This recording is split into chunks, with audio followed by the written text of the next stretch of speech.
বন্ধুরা, কেমন আছো তোমরা? নিশ্চয়ই ভালো আছো। আমিও ভালো আছি। আজকে একটা রান্না করে দেখাই। ফুলকপি দিয়ে আজকে রান্নাটা হবে। ফুলকপিগুলোকে ছোট ছোট করে কেটে নুন জলে আমি ভাপিয়ে নিয়েছি। ভাপিয়ে ঠান্ডা হয়ে গেছে। এবারে মশলাটা আমি রেডি করব। সেই মশলাটা তোমাদের দেখিয়ে দিই। মশলাটা হলো 2 চামচ পোস্ত বাটা। পোস্ত নিয়েছি, বাটিনি এখনও, পোস্ত বাটবো। 2 চামচ পোস্ত, 2 চামচ সর্ষে,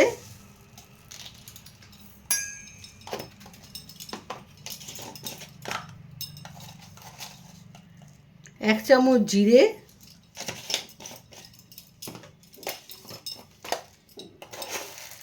আর 1 চামচ ধনে।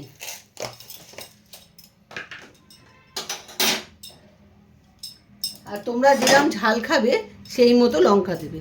আমি 4টে কাঁচা লঙ্কা দিলাম। এইগুলোকে আমি পেস্ট করে নেব। পেস্ট করে তোমাদের দেখাচ্ছি কীভাবে রান্নাটা করব। মশলাটা আমার বাটা হয়ে গেছে। এবার ফুলকপিটা আমি নিয়ে নিলাম। যে মশলাটা বেটেছি সেই মশলাটা আমি দিয়ে দিচ্ছি। পুরো মশলাটা দিয়ে দিলাম। পরে লাস্টে এই মিক্সি ধোয়া জলটা অল্প একটু দেব। এরপরে কি কি দিচ্ছি সেটা তোমাদের দেখাচ্ছি। আন্দাজ মতো হলুদ গুঁড়ো,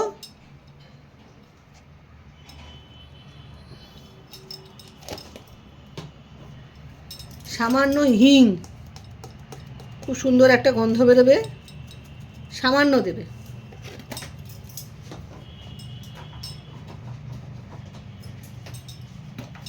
তোমরা যদি ঝাল লঙ্কার গুঁড়ো খাও তাহলে দেবে, নাহলে দেবে না।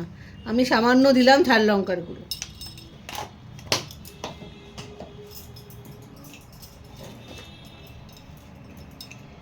নুন দিলাম স্বাদ মতো।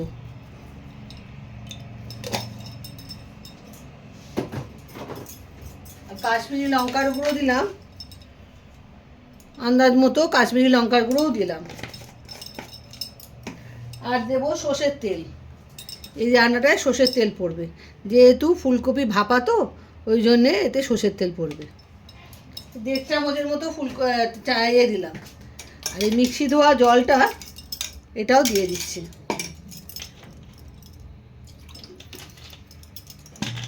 সামান্য দেবে মিক্সি ধোয়া জল। এটায় বেশি জল পড়ে না। সামান্য মিক্সি ধোয়া জলটাও দিয়ে দিলাম। এবার এটাকে ভালো করে ফুলকপিটাকে মশলার মধ্যে মাখিয়ে নিতে হবে। ভালো করে মাখিয়ে নিয়ে তারপর তোমাদের আবার দেখাচ্ছি। আর একটা জিনিস দিতে বাকি আছে, সেটা হলো টমেটো কুচি। এই টমেটো কুচি, একটা টমেটো কুচি দিয়ে দিলাম। আর একটু ধনেপাতা কুচি এটাও দিয়ে দিলাম। দিয়ে এবারে ভালো করে মাখিয়ে নিয়ে তারপরে রান্নাটা বসাবো। এগুলোও ভালো করে মেশাতে হবে। বন্ধুরা, ফ্রাই প্যানটা এবার বসিয়ে দিয়েছি। আর এই যে মাখা কমপ্লিট। এবার এটাকে এর মধ্যে দিয়ে দেবো। তেল দেওয়া আছে আর আমি তেল দেবো না।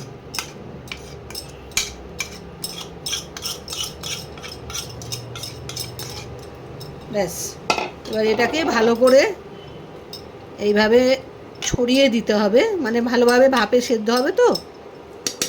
ব্যাস, এবারে উপরে একটু ধনেপাতা কুচি ছড়িয়ে দিলাম। আর দুটো কাঁচা লঙ্কা আমি দিয়ে দিলাম। এবার এটাকে ঢাকা দিয়ে দেবো। 10 মিনিটের মধ্যেই রান্নাটা হয়ে যাবে। খুব সোজা রান্না, কিন্তু খেতে লাগে দুর্দান্ত। 10 মিনিট বাদে আবার তোমাদের দেখাচ্ছি। হয়ে গেছে, এবার আমি ঢাকাটা খুলছি। দেখো, ফুলকপি ভাবা রেডি পুরো। তেল আলাদা হয়ে গেছে, মশলার সঙ্গে ফুলকপিটা মেখে গেছে। এবারে নামিয়ে ফেলতে হবে। ঠিক এই রকম পরিস্থিতি হলে তখন নামাবি।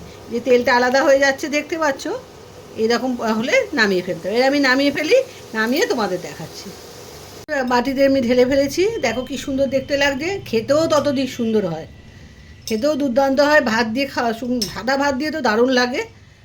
আর খুব সোজা রান্না, কোনো খাটনি নেই। শুধু মশলাটা করে একটু ঢাকা দিয়ে বসিয়ে দাও, সে ফুলকপিটা একটু গরম জলে ভাপিয়ে, ব্যাস রান্না শেষ। দারুণ খেতে হয়। কিন্তু তোমরা একবার পুরো ভিডিওটা ভালো করে দেখে করে খেও, আর বন্ধুদের মধ্যে শেয়ার করো। আজ তাহলে আসি, বাই বাই।